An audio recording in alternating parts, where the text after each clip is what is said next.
Bagi Anda yang diberkati lewat renungan malam ini, silahkan like, share, dan subscribe agar semakin banyak orang mengalami realita Tuhan yang nyata. Perjumpaan dengan Tuhan, interaksi dengan malaikat, dan berbagai perkara supranatural yang bersifat ilahi seringkali dianggap sesuatu yang tidak lagi lazim untuk kita alami. Bahkan kita menganggap hal-hal tersebut tidak perlu lagi diharapkan untuk terjadi dalam hidup kita. Karena kita menganggap bahwa hal tersebut memang murni kedaulatan Tuhan yang ingin menyatakan dirinya kepada kita. Tapi belakangan saya tersadarkan, harusnya kita mengharapkan hal itu untuk terjadi kembali. Sebab itu adalah sesuatu yang normal sebelumnya. Alkitab dengan jelas menuliskan bahwa Tuhan menampakkan diri pada manusia. Bahkan saat manusia sudah jatuh dalam dosa, Tuhan tetap datang kepada manusia. Manusia dapat merasakan derap langkah dan kehadirannya dengan sangat nyata. Bukan hanya berinteraksi dengan manusia roh dari manusia tersebut, melainkan dengan seluruh keberadaan manusia itu sendiri. Musa bertemu dengan Tuhan yang seperti api. Yakub melihat malaikat Tuhan turun naik di tempat ia berada. Yosua bertemu dengan panglima bala tentara Allah. Lot berinteraksi dengan malaikat. Elia dijemput dengan kereta kuda yang berapi-api. Dan masih banyak lagi tentunya. Bahkan di Perjanjian Baru, kita membaca Yesus berinteraksi dengan Musa dan Elia. Bagaimana Petrus dilepaskan oleh para malaikat dari penjara adalah kisah yang lain. Apa yang menjadi alasan untuk kita tidak berharap hal itu akan terjadi kembali? Tidak ada.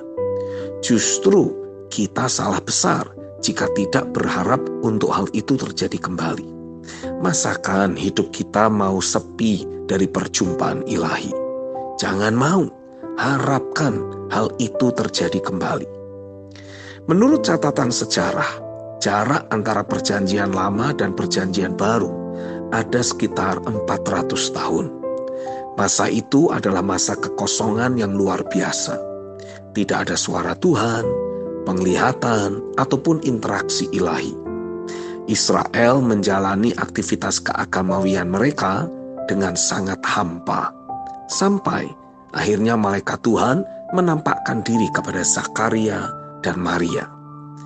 Lukas 1 ayat 10-13 mencatat, sementara itu seluruh umat berkumpul di luar dan sembahyang. Waktu itu adalah waktu pembakaran ukupan. Maka tampaklah kepada Zakaria seorang malaikat Tuhan berdiri di sebelah kanan mezbah pembakaran ukupan. Melihat hal itu, ia terkejut dan menjadi takut.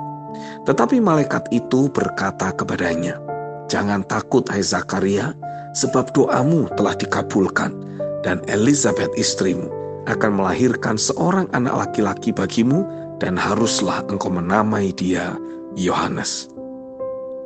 Lukas 1 ayat 26-31 menuliskan, dalam bulan yang ke-6, Allah menyuruh malaikat Gabriel pergi ke sebuah kota di Galilea bernama Nazaret, kepada seorang perawan yang bertunangan dengan seorang bernama Yusuf dari keluarga Daud.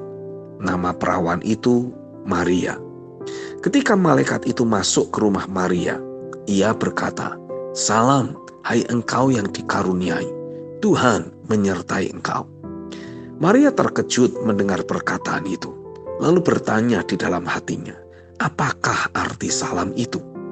Kata malaikat itu kepadanya, "Jangan takut, hai Maria, sebab engkau beroleh kasih karunia di hadapan Allah.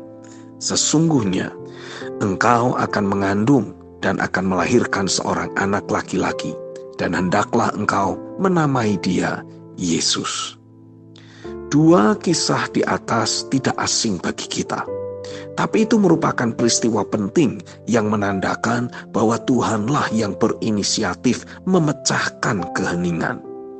Oleh karena itu, bagian kita saat ini adalah mulai mengharapkan hal-hal supranatural tersebut untuk terjadi kembali. Jadilah pribadi yang tulus hati dan mau melakukan apa yang benar.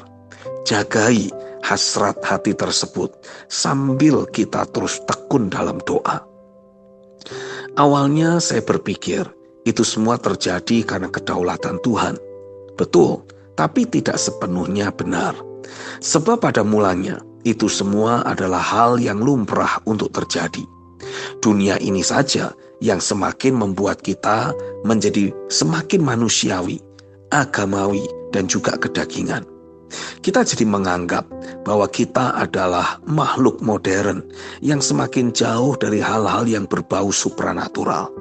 Itulah tipu daya dunia ini. Tuhan menghendaki hal-hal itu terjadi kembali dan menjadi hal yang lumrah. Bagaimana dengan kita? Pastikan saja itu juga yang menjadi hasrat hati kita. Ada banyak hal tentang Tuhan yang terbatas untuk dijelaskan dengan kata-kata. Inilah saatnya manusia kembali mengalami interaksi ilahi dengan Tuhan dan makhluk-makhluk sorgawi. Tuhan itu nyata dan Dia masih terus bekerja. Amin.